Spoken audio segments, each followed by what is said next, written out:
Sepuluh amalan yang bermanfaat untuk orang yang sudah meninggal. Ma'asyiral muslimin wal muslimat rahimani wa rahimakumullah. Kita tahu bahwa kita hidup di dunia ini ada batas ajalnya.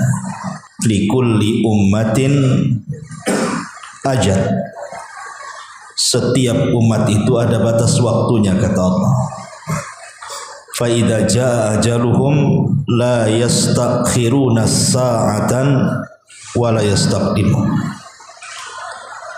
Kalau sudah sampai ajalnya, kematian itu tidak mungkin bisa dimajukan, tidak mungkin pula bisa dimundurkan.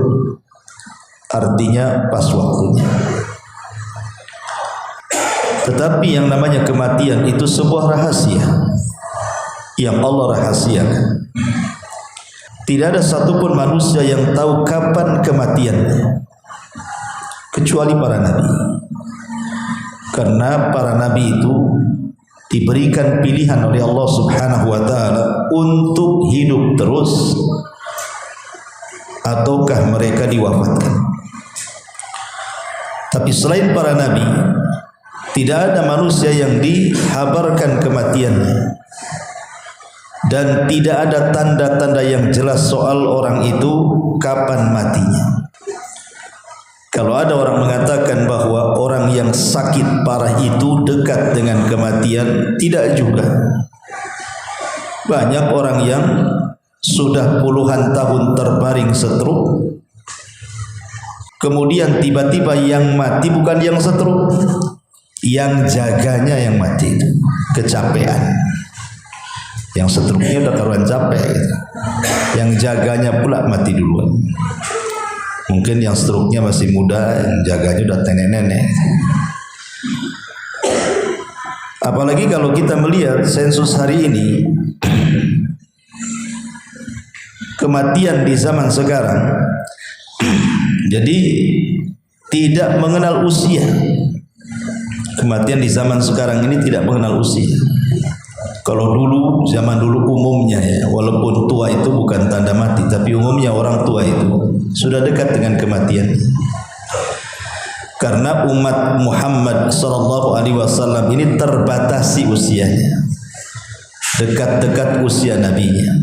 Antara 60 sampai 70 tahun saja. Kalaupun lewat ya sedikit. Tetapi bukan berarti kemudian yang muda-muda pun tidak cepat mati. Buktinya sekarang yang muda lebih banyak mati kan. Karena yang trek-trekan di jalan itu tidak ada kakek-kakek. Kalau ada kakek-kakek trek-trekan itu viral biasanya. Langsung tuh dipanggil ke stasiun televisi. Mungkin dia kepala gengnya. Tapi lihat yang mati itu rata-rata anak-anak kecil kan, anak tanggung. Imma ditabrak atau nabrak. Dari sini kita tahu bahwa tidak ada yang tahu kematian kita itu. Artinya kematian itu rahasia. Kenapa Allah rahasiakan? Maka hikmah dirahasiakan kematian itu supaya kita persiapan. Tetapi banyak orang-orang yang tidak persiapan, sehingga mereka menyesal saat kematiannya. Dan mereka pun mengatakan dalam kuburnya, ya laitani, ataupun laula akhartani ila ajalin qarib la asaddaqa wa aku minas salihin. Duhai kiranya aku bisa dikembalikan sesaat saja ke bumi, pasti aku akan bersedekah dan aku akan bergabung dengan orang-orang saleh. Tapi apa gunanya? Tidak ada gunanya. Karena orang yang sudah mati itu terputus amalannya. Dia tidak bisa sholat dalam kubur, dia tidak bisa sedekah dalam kubur, dia tidak bisa baca Quran dalam kubur. Tidak ada amalan dalam kubur itu. Yang ada pertanggungjawaban. Sehingga orang-orang yang masih hiduplah yang bisa menolong mereka. Dengan cara apa? Menghantarkan pahala-pahala amalan yang sudah meninggal. Kemarin ada yang telepon saya, anak muda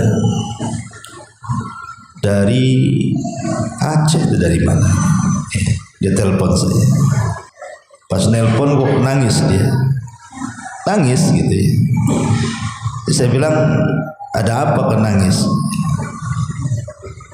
Dia bilang ibunya meninggal. Kemudian dia bercerita dulunya dia itu anak yang durhaka kononnya, tidak pernah berbakti dengan orang tuanya, sudah tidak pernah sholat, terkena pergaulan bebas, durhaka pula sama orang tuanya. Jadi setelah orang tuanya meninggal dalam beberapa bulan begitu,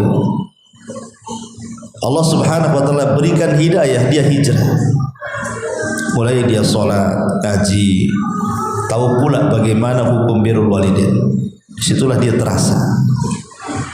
Baru dia sadar ketika orang tuanya masih hidup dia durhakai, ketika sudah meninggal mau berbuat baik.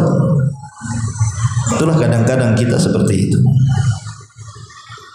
Tetapi apakah kemudian anak yang seperti ini tidak bisa berbuat baik kepada orang yang sudah meninggal dari orang tuanya? Agama tidak menyempitkan masalah. Di sana ada amalan-amalan yang kalau seandainya di masa hidup orang tua itu kita tidak bisa berbuat baik, maka saat kematiannya ada amalan-amalan yang bisa kita berbuat baik kepada mereka. Tetapi jangan nunggu orang tua mati, karena amalan kita kepada orang tua yang hidup jauh lebih besar pahalanya, lebih manfaat lagi kepada orang tua dibandingkan sesudah kematiannya. Ma'asyiral muslimin yang dimuliakan Allah Azza wa Jalla, tidak banyak mukadimah. Yang pertama, amalan yang bermanfaat untuk orang mati adalah ad-du'a wal istighfar. Berdoa dan mintakan ampun akan dosa-dosa orang-orang yang sudah meninggalkan kita. Dan itu disyaratkan di dalam Al-Qur'anul Karim, di mana Allah Subhanahu wa taala mengatakan walladzina ja'u min ba'dihim yaquluna rabbana ighfir lana wa li ikhwanina alladzina sabaquna bil iman wa la taj'al fi qulubina ghillan lil ladzina amanu rabbana innaka ra'ufur rahim. Dan orang-orang yang datang setelah mereka berkata, ya Rabb, kami ampunilah dosa-dosa kami dan dosa saudara-saudara kami yang telah mendahului kami dari keimanan. Kalimat ini menunjukkan apa? Ada anjuran kita mendoakan saudara-saudara kita yang sudah dahulu meninggalkan kita. Makanya kalau antum ziarah kubur, nggak yakin antum. Antum kalau ke kuburan itu kalau ada orang mati aja. Kalau sengaja ziarah kubur itu nggak yakin buka-buka antum. Nabi SAW itu ziarah kubur malam-malam, ikhwan. Ya, Aisyah radhiyallahu anha pernah bercerita ketika di malam hari Rasul hilang di samping dia, dicari-cari rupanya ada di Baqi', sedang mendoakan orang-orang Baqi'. Antum kayak Nabi, malam-malam ketemuan kita. Jangan bawa kawan, sendiri aja. Nanti antum lihat bendera partai di situ warna putih berkibar-kibar. Ma'asyiral muslimin yang dimuliakan Allah Azza wa Jalla. Jadi ziarah kubur itu manfaatnya dua. Ziarah kubur itu manfaatnya dua. Manfaat yang pertama kembali kepada kita yang berziarah. Dan manfaat yang kedua kembali kepada orang yang ada di kubur itu. Ingat, dari ziarah kubur itu dua manfaat. Manfaat kembali kepada kita yang berziarah dan juga manfaat kepada orang yang ada di kubur. Adapun manfaat untuk kita, sebagaimana Nabi SAW mengatakan, kuntu nahaitukum an ziyaratil kubur fazuruha fa innaha tudzakirukumul akhirah. Dulu kata Rasul, kularang kalian ziarah kubur, tapi sekarang ziarahlah kalian. Dengan itu kalian akan diingatkan dengan akhirat. Dari sini kita tahu faedah ziarah kubur apa? Untuk mengingat akhirat, dengan kata lain melembutkan hati. Antum yang keras-keras hati ziarah kubur. Kemudian yang kedua, manfaat untuk orang mati. Karena di antara yang disyariatkan, yang jelas-jelas disyariatkan ya, ziarah kubur itu dua. Pertama, mengucapkan salam. Assalamualaikum ya ahlal kubur. Kemudian yang kedua, doa. Salam sendiri sebenarnya terkandung doa juga, karena ketika kita mengatakan assalamualaikum ya ahlal kubur, seolah-olah kita katakan semoga Allah menyelamatkan kalian dari hal-hal yang menakutkan untuk kalian, atau hal-hal yang membuat kalian terkena masalah dalam kuburan. Kemudian yang kedua, doa. Doa yang kita panjatkan kepada seluruh penghuni kubur yang sudah mendahului kita dengan keimanan mereka meninggal, doa secara umum ataupun doa secara khusus. Umpamanya kita menziarahi orang tua kita, kita doa khusus kepada orang tua, dan doa umum kepada orang yang ada di kubur itu selama itu kuburan orang Islam. Jadi ini yang pertama. Lalu apa doanya? Doanya satu, mintakan kepada Allah ampunan. Minta kepada Allah supaya orang yang ada di kubur itu diampuni dosa-dosanya. Dan yang kedua, minta kepada Allah agar mereka ditetapkan dari jawaban. Agar mereka ditetapkan dari jawaban setiap pertanyaan yang ditanyakan kepada mereka. Itulah yang disyariatkan di dalam hadis-hadis Nabi sallallahu alaihi wa ala alihi wasallam. Ini yang pertama. Singkat saja, nanti waktu habis ini pula tak habis. Yang kedua, ada tambahan. Tentu doa di sini maksudnya ikhwatul fillah muliakan Allah Subhanahu wa taala, bukan berarti kemudian harus datang ke kuburan, tidak. Antum bisa berdoa di mana saja. Bisa berdoa di rumah, bisa berdoa di masjid, dan yang lebih tepat lagi kalau ingin betul-betul gitu ya, kita ijtihad betul-betul dalam berdoa khususnya untuk orang tua, maka ambil waktu-waktu mustajab. Ambil waktu-waktu mustajab. Seperti kalau bulan Ramadan di malam Lailatul Qadar, kemudian juga di sepertiga malam akhir, kemudian di solat dalam sujud ketika solat gitu ya, kemudian juga di antara dua azan, antara azan dan qomat, atau ketika hujan, atau ketika di hari Jumat pada asar ke maghrib, atau di antara dua khutbah. Itu kan waktu-waktu mustajab, supaya lebih mantap lagi doanya, maksudnya begitu. Masyaallah muslimin yang muliakan Allah Azza wa Jalla. Yang kedua, as-sadaqah. Ini amalan yang istimewa setelah doa. Ingat, doa dan sedekah tidak ada khilaf ulama. Tidak ada khilaf ulama. Semua ulama sepakat. Kalau antum berdoa kepada orang yang mati atau bersedekah untuk orang yang mati, sepakat ulama tidak ada khilaf.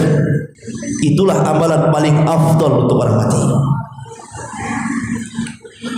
Karena ulama membagi, ada namanya amal yang sifatnya maliyah, ada amal yang sifatnya badaniyah. Ada amal itu yang dilakukan dengan harta seperti sedekah. Ada amal itu yang dilakukan dengan badan seperti sholat, puasa, haji, baca Quran. Itu amalan badan ya. Amalan harta tidak ada khilaf ulama. Kalau kita kemudian menggunakan harta kita disedekahkan untuk pembangunan masjid, untuk pembangunan rumah-rumah tahfidz Al-Quran, pondok-pondok pesantren, anak-anak yatim, fuqara wal masakin, maka tidak ada khilaf ulama, ini sedekah yang seperti ini dipastikan sampai kepada si mayat, karena ini ibadah harta masalahnya. Yang jadi khilaf para ulama itu selain kedua ini, selain ibadah harta, maksudnya selain doa dan sedekah, itu menjadi perselisihan ulama. apakah sampai atau tidak sampai, gitu maksudnya.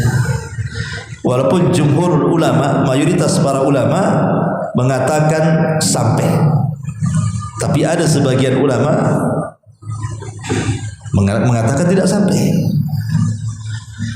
Berarti kalau kita ingin menghadiahkan pahala kepada kedua orang tua kita yang sudah meninggal, yang pasti-pasti saja adalah doa dan sedekah. Itu sudah pasti. Ma'asyiral muslimin yang dimuliakan Allah Subhanahu wa taala.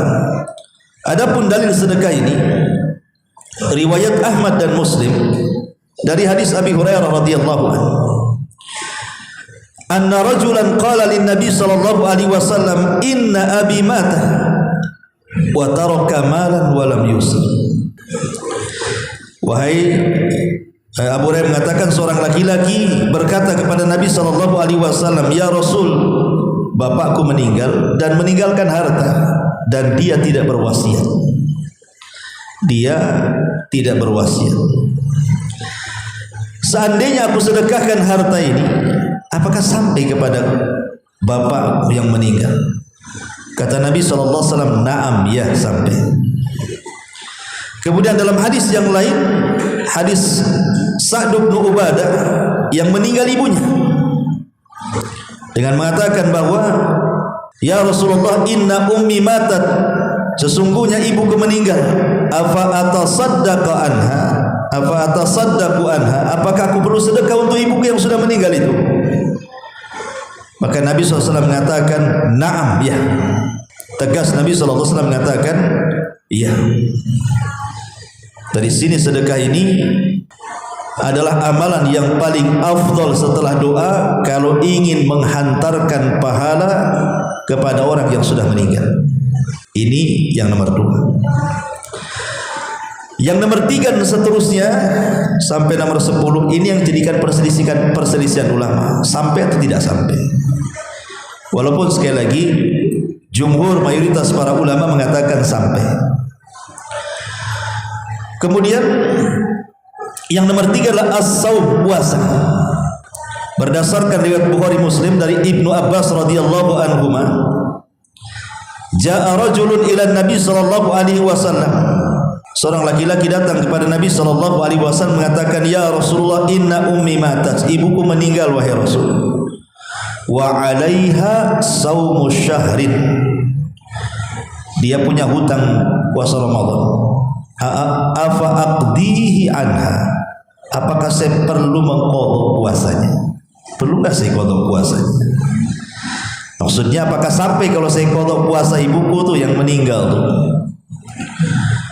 Maka kata Nabi SAW, "Lau kana ala ummuka dainun akunta qadhihi anha?" Sekarang saya tanya, kata Rasul, seandainya orang tua punya hutang di dunia ini, apakah akan bayar hutang itu? Dia mengatakan, "Ya." Fadainullah ahaqqu an yuqda. Tentu hutang kepada Allah lebih berhak dibayar. Kalau hutang kepada manusia saja ibumu punya hutang kau bayar, kalau dia punya hutang kepada Allah puasa Ramadan berarti lebih dibayar lagi, gitu maksudnya. Ma'asyiral muslimin yang dimuliakan Allah Azza wa Jalla. Tetapi ada beberapa keterangan para ulama ketika para ulama membahas tentang hadis Nabi sallallahu alaihi wasallam, di mana Nabi SAW mengatakan, "Man mata wa alaihi siyam sama anhu waliyuh."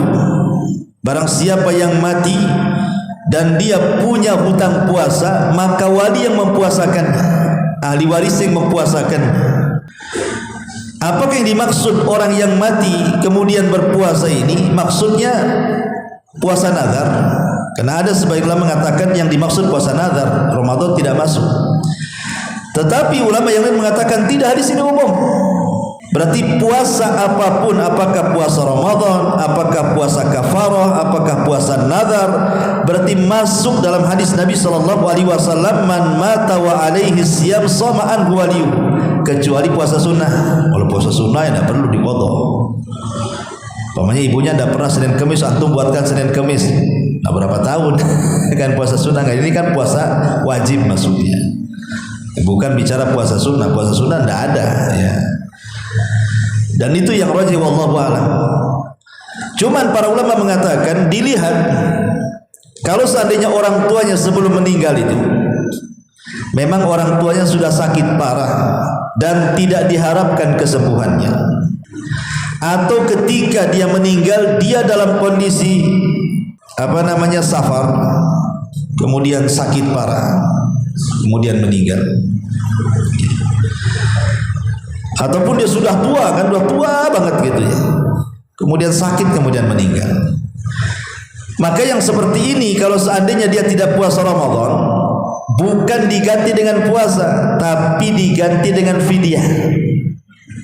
Ingat ya, diganti dengan fidyah, karena di masa dia hidup saja dia tidak sanggup puasa. Di masa hidup dia gak sanggup puasa. Orang yang kata dokter diponis kamu sakit dan tidak mungkin sembuh, maka orang begini tidak perlu puasa, jelas tidak akan sanggup bayar fidyah. Atau sudah tua renta sekali, dia tidak sanggup, tidak punya kesanggupan untuk berpuasa, kemudian sakit meninggal, maka orang yang sudah tua renta tidak sanggup puasa bayar fidyah. Artinya ketika di dunia dia mengharuskan bayar fidyah dan tidak mengharuskan puasa, maka ketika meninggal juga sama. Berarti walinya cukup bayarkan fidyah saja. Tapi kalau meninggalnya bukan karena dua perkara tadi, memang ketika meninggal dia sanggup puasa, tiba-tiba kemudian sakit, ya kan, meninggal kan gitu ya, maka orang ini walinya harus mempuasakan. Dan kalau punya anak pamannya 30 anak, banyak kali Ustaz, mungkin istrinya 4 kan itu, ya tinggal dibagi aja satu-satu kan, selesai 30 hari itu, bagi 30 kan, 30 anak, kamu sehari kan, selesai. Itu enaknya kalau banyak anak tuh. Kalau satu anak ya stres deh itu, sebulan lah anaknya dia harus puasa untuk bapaknya kan itu. Masyaallah muslimin yang dimuliakan Allah Azza wa Jalla. Taib ini bicara soal puasa. Kemudian yang nomor 4. Yang nomor 4 haji. Al-Imam Al-Bukhari meriwayatkan sebuah hadis dari Ibnu Abbas radhiyallahu anhu, anna imra'atan min Juhainata ja'at ila Nabi sallallahu alaihi wasallam faqalat inna ummi nadarat an tahujja falam tahujj hatta matat afa hujju anha. Ada seorang wanita dari kabilah Juhainah datang kepada Rasul dan mengatakan, Rasul, ibuku dulu nazar haji, belum sampai haji meninggal pula dia.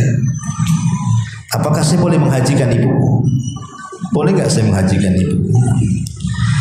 Maka Nabi SAW mengatakan, hujji anha, hajilah kamu. Kemudian dia mengatakan, ara'aita law kana ala ummika dainun akunta qadaitihi.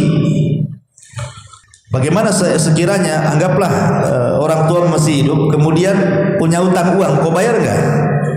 Ya dibayar wahai Rasul. Begitu juga ketika dia punya hutang kepada Allah, maka Allah ahaqqu bil qadha, lebih berhak untuk dibayar. Hajikan.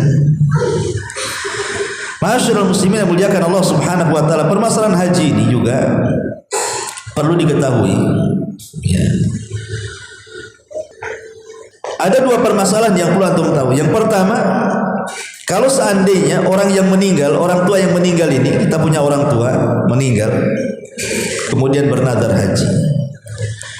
Kalau dia memang orang kaya, ikhwan, memang dia punya harta memang, pengen haji, harta banyak, tetapi ketika hendak mau haji Allah takdirkan meninggal pula dia, tidak sempat, maka walinya wajib menghajikan. Karena orang tuanya semasa hidupnya kaya, mampu haji, maka walinya wajib menghajikan. Tapi kalau orang tuanya fakir, orang tuanya memang nggak punya uang, fakir, jangan lagi bicara haji, makan aja sulit, kemudian bernazar untuk haji, maka anak tidak wajib menghajikan. Kalaupun anak menghajikan, nazar orang tuanya sekedar tabarruk saja, berbuat baik anak kepada orang tua, tapi bukan kewajiban.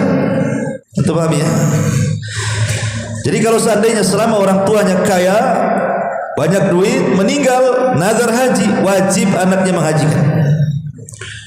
Itu pun syaratnya dia harus haji dulu, baru kemudian menghajikan orang tuanya. Tapi kalau orang tuanya fakir, maka tidak wajib menghajikan. Tapi kalau mau menghajikan hanya sekedar tabarruk, berbuat baik layaknya, ya gimana lah anak ingin berbuat baik sama orang tua gitu ya. Tapi tidak wajib. Ma'asyiral muslimin yang dimuliakan Allah Azza wa Jalla, ini ibadah haji. Berarti sudah berapa itu? Hah? Udah 5. Sekarang 6. Ya. 5 sekarang. Ya. Antum nyatetnya gimana? 10. Ya. Baik, kemudian yang nomor 5 sekarang qadha'u nadri. Orang tua bernazar tapi bukan haji. Nazar yang lain. Kan nazar itu macam-macam. Ya, nazar itu kan macam-macam. Mungkin orang tuanya mengatakan kalau anaknya sembuh yang si bungsu, maka saya akan bersedekah. Pamai begitu kan? Betul-betul anak si bungsunya sembuh dari penyakit, dia pula yang mati. Itu kan nazar juga gitu kan. Nazar macam-macam, entah nazarnya bersedekah atau nazarnya ibadah tertentu, ya kan. Maka permasalahan nazar ini juga ada 2 macam. Kalau dia ketika masih hidup nazarnya adalah berkaitan dengan harta, yang dinazari itu adalah harta. Seperti tadi ingin bersedekah ke pesantren, ke masjid gitu kan nazarnya, ya kan.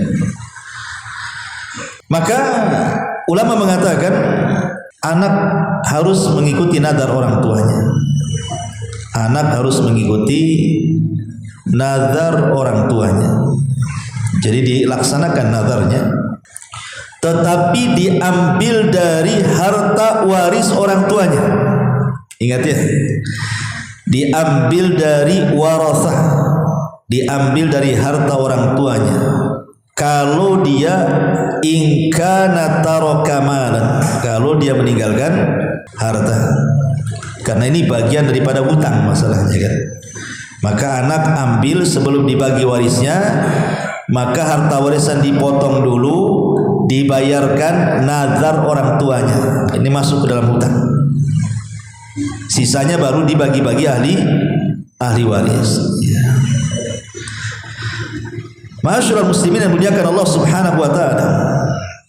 Bagaimana kalau tidak membawa warisan? Orang tuanya tak bawa warisan, tapi dia bernazar seperti itu. Maka ini pun tidak ada kewajiban anak untuk melaksanakan nazarnya. Tetapi kalau melaksanakan nazarnya sama seperti kasusnya haji, hanya tabaruk saja, berbuat baik anak kepada orang tua saja.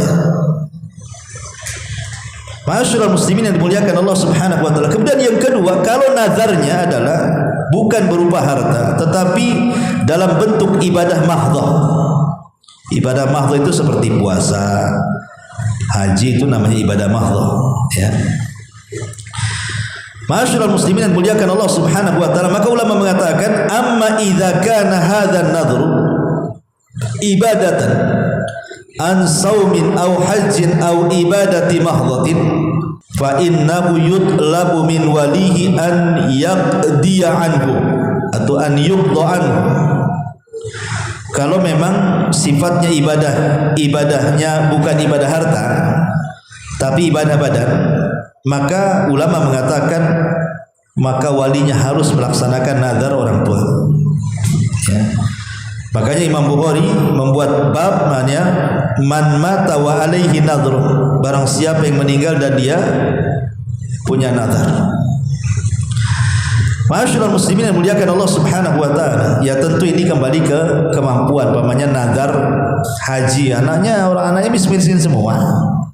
Cuma mau haji, naik sepeda, lihat Singapura kayak itu yang viral tuh, ya. Sanggup bantu.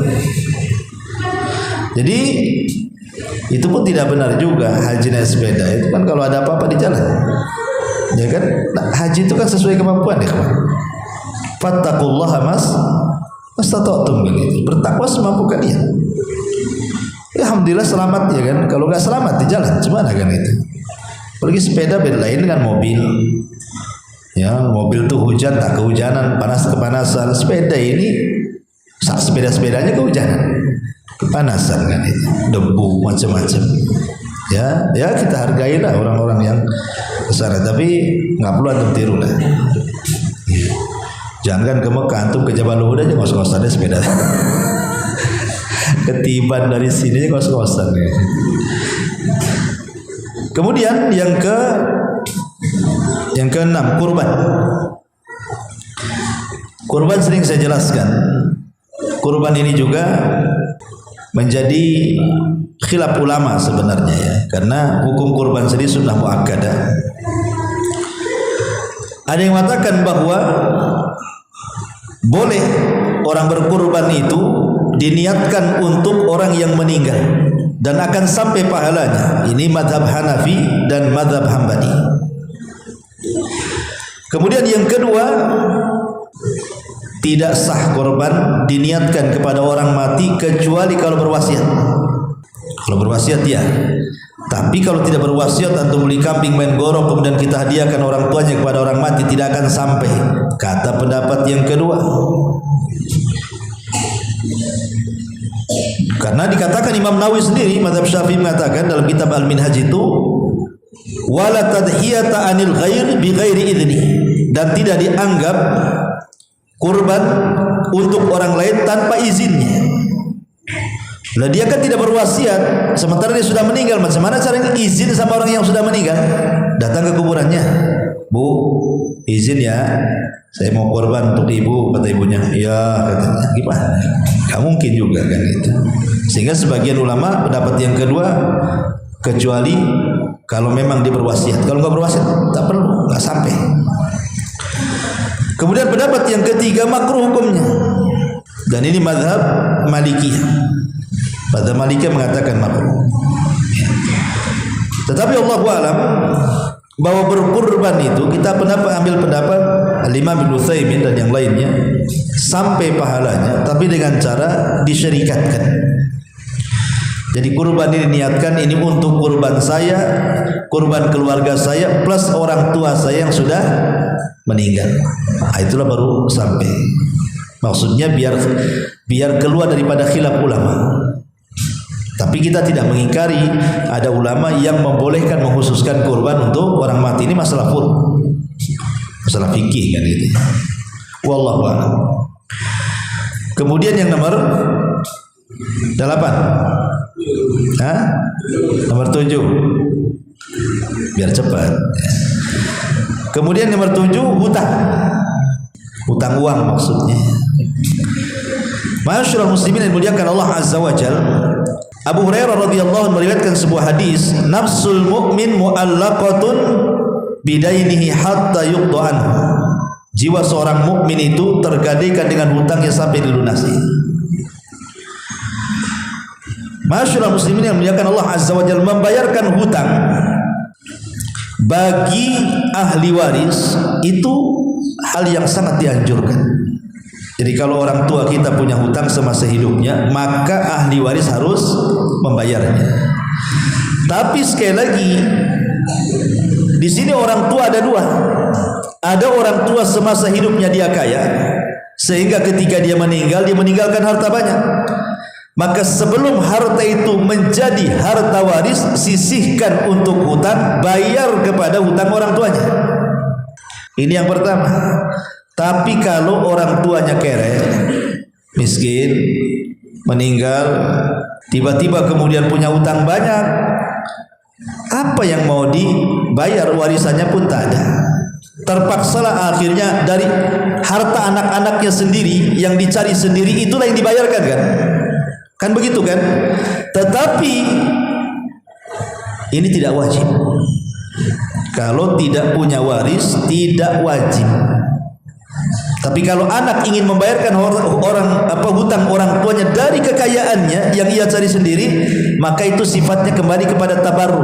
Nah, seperti yang tadi saya jelaskan di awal, sifatnya berbuat baik anak kepada orang tua.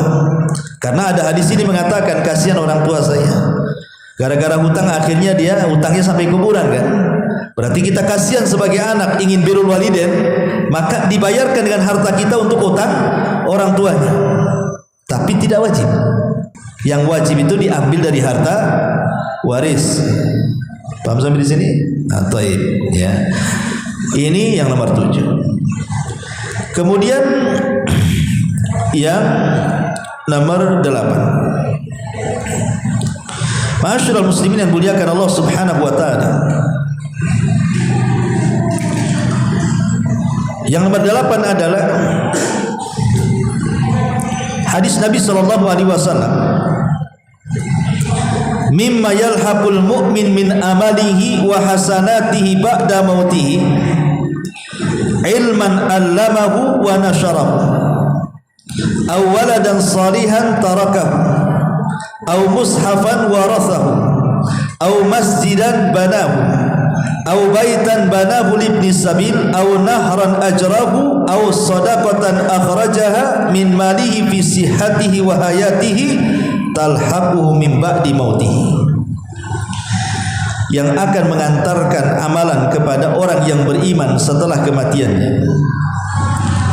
Pertama, ilmu yang disebar semasa hidupnya. Ilmu yang disebar semasa hidupnya.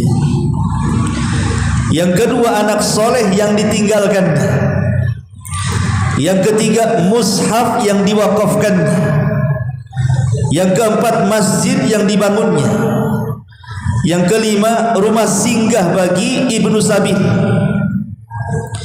Yang keenam, air yang dialirkan ke masjid, ke pesantren. Yang ketujuh, sedekah yang dikeluarkan dari hartanya di masa sehatnya, maka amalan-amalan ini akan terus mengalir sampai kepada wafatnya. Lihat, enak ya. Makanya seorang mukmin al-kayyisu, orang mukmin cerdas itu adalah orang yang memilih amalan-amalan yang kalau dia mati, amalan-amalan itu ngalir terus. Kalau dia mati itu amalan-amalan itu ngalir terus. Harus cerdas.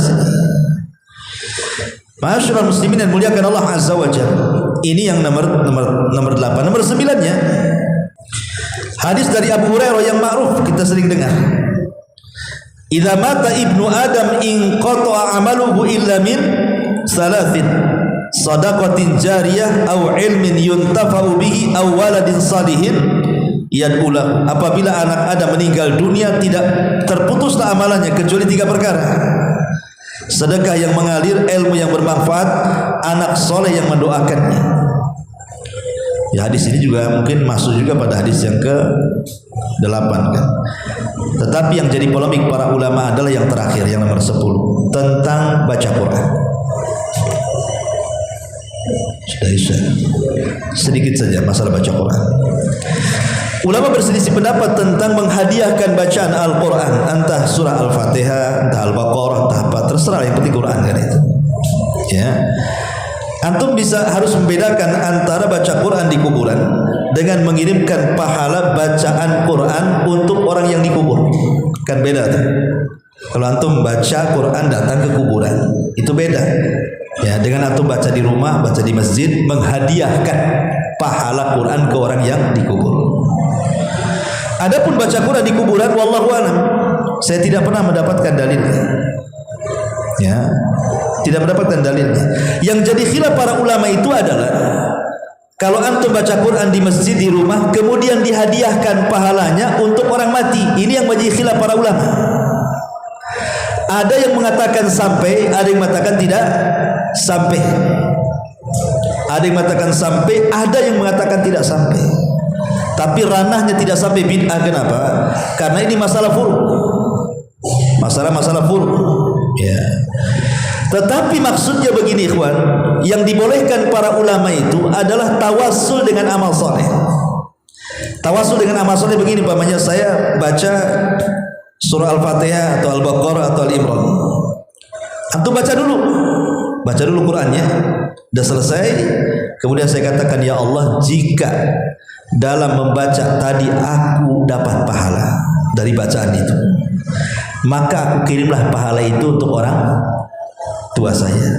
Berarti yang dikirim itu bukan bacaannya, tapi pahala bacaannya. Itu yang disebut dengan tawasul bi amalin saleh, tawasul dengan amal saleh. Ya, begitu maksudnya.